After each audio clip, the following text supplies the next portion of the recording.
Good morning. How are you? Good, I hope.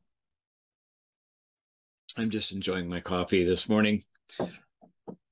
You know, one of the biggest challenges that we have as leaders is dealing with conflict.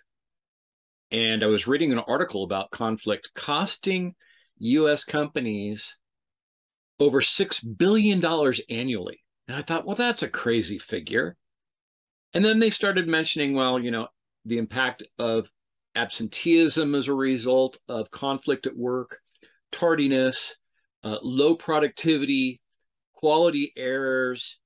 If they go unaddressed, teams stop communicating. We stop meeting our commitments to our customers, both internally and externally. People leave, talented people leave the organization because of unresolved conflict. And worse, they seek litigation against the company for not dealing with conflict in an appropriate and expedient way.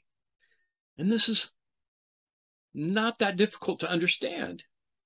When I look at all those things, I'm thinking, wow, I'm surprised it's not higher than 60 billion considering the amount of companies that are in the United States.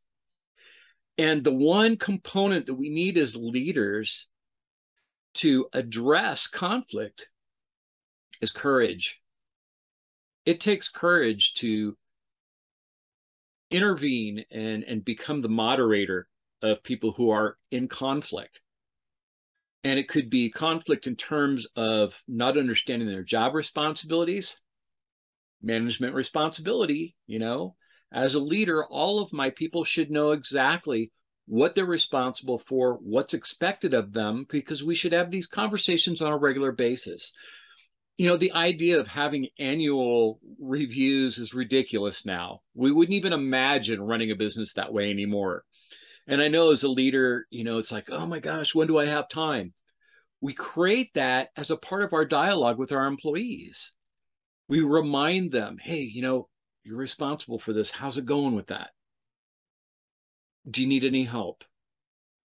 Do you need some support? What can we do? How can we help? And that's really our role. And think of conflict as what happens when an individual or group's needs are not being met. And ask yourself, what need is not being met here? Sometimes it's just respect. And so we have to coach our employees and say, hey, you need to be respectful to your coworkers. You need to understand that everybody is busy. Everybody has a job to do.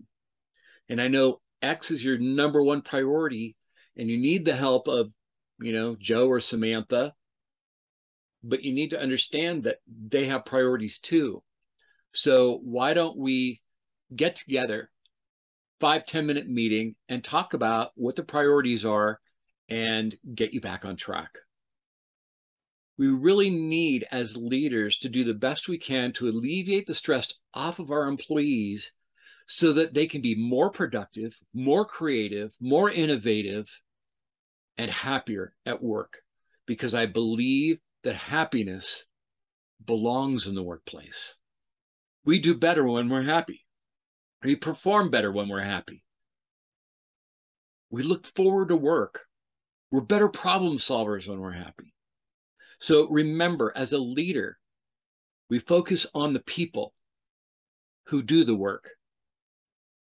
And as managers, we manage the processes. Lead people, manage processes. Two different skill sets. So keep that in mind. And I will see you next time on your Monday Morning Cup of Joe.